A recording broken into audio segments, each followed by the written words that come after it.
श्री राजीव राय। धन्यवाद सर, आपने मुझे बोलने का मौका दिया। मैं इस बिल में अपने कुछ सुझावों के साथ बोलने के लिए खड़ा हुआ हूं।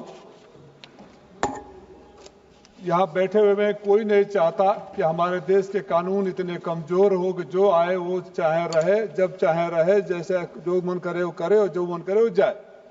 लेकिन सवाल ये है कि जब हम ये कहते हैं कि हमारे यहाँ आवश्यकता से अधिक लोग रह गए, इलीगल लोग आ गए या ओवर स्टेट कर गए, वीजा की प्रॉब्लम, जिस तरह मनीष तिवारी जी जो बातें कह रहे थे उन बातों को दोहराऊंगा तो ज्यादा टाइम लगेगा।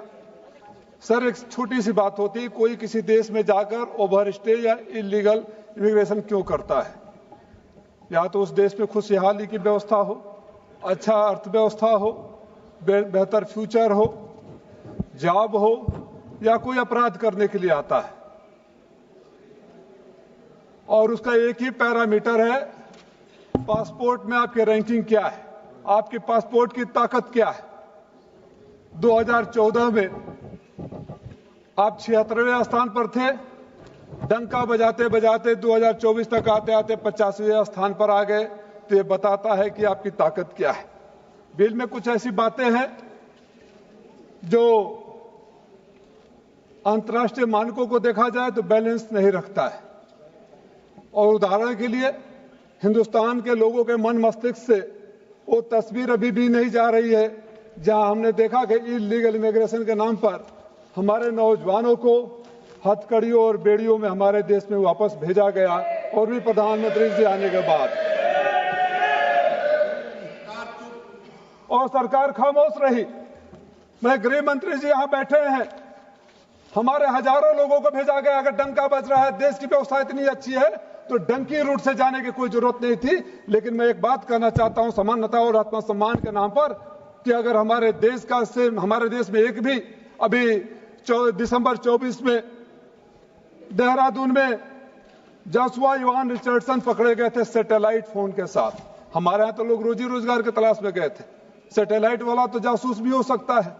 2023 में बिहार में पकड़े गए थे अमेरिकन सिटीजन जो नेपाल क्रॉस करना चाहते थे। गृह मंत्री जी, मैं आपसे चाहूंगा कि एक भी अगर अमेरिकन पकड़ा जाता है तो क्या वैसे ही हथकड़ियों में और बेड़ियों में आप वापस अमेरिका भेजेंगे, समानता का अधिकार रखेंगे, या सारे नियम कानून खाली हिंदुस्तान के लिए है? इसमें कुछ क्लाज ऐसे भी है जिसमें आपके इमिग्रेशन ऑफिसर को कोतवाल बना देता है, हेड कांस्टेबल बना देता है। No warrant required for arrest. Authorities can arrest without a warrant any person suspected of entering India without valid documents. Fine. All of us support nobody should enter in India without valid documents. Arrest can be made even on reasonable suspicion rising concern of subject. A reasonable suspicion to individual हो सकता है। आपको लगता हो कि कोई पत्रकार आकर आपकी आलोचना कर सकता है, कोई आकर आपकी डॉक्यूमेंट्री बना सकता है, तो आप उसको भी रोक देंगे। जो आपकी आइडियोलॉजी से सूट ना करे आप उसको भी रोक देंगे। कॉन्स्टिट्यूशन की भी बातें होती है। अब foreigners are barred from associating with a person of specific description. It is a very vague and open term. इसके लिए तो कुछ आपको स्पेसिफाई करना पड़ेगा ना सर। आप जिसको चाहें अपने हिसाब से डिसाइड कर दे। आर्टिकल 21 इंटरनेशनल सिटीजन्स के लिए भी कुछ फंडामेंटल ह्यूमन राइट्स देता है। अगर आप उसका सम्मान नहीं करेंगे तो जो भी आपके खिलाफ खड़ा है, चाहे बाहर की धरती से बोल दे, यहां से बोल दे, आप उसको रोक देंगे। और अच्छा हुआ आज कानून आया।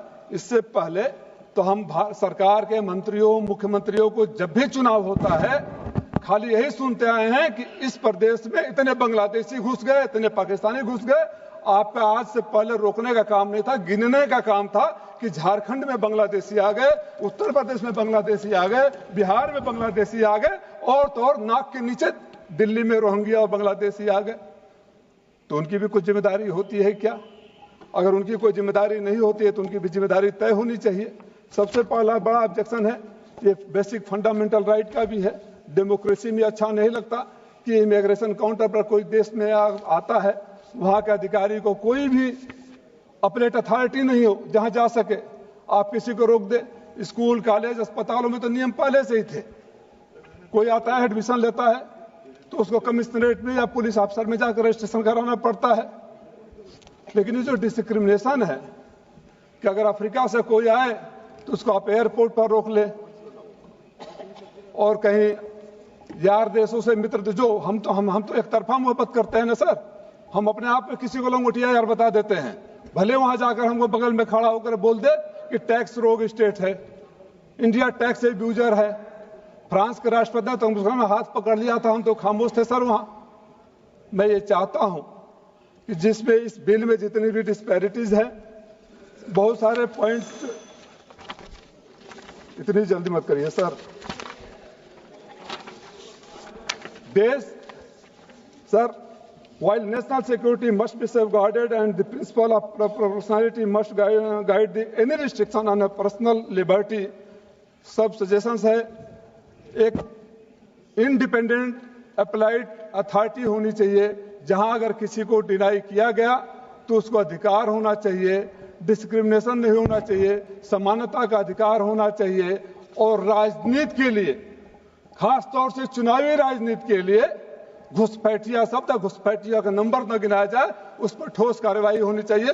मैं चाहूंगा सुझावों के लिए, ये बहुत राष्ट्रीय सुरक्षा का विषय है, अंतर्राष्ट्रीय मुद्दे का विषय है। इस पर एक बार पुनः विचार कर इसको कमेटी के पास भेजा जाए, स्क्रूटनी हो, और सारे सजेशन के साथ अगर बिल वापस में आएगा तो देश के हित में होगा, राष्ट्रीय सुरक्षा के हित में होगा। धन्यवाद।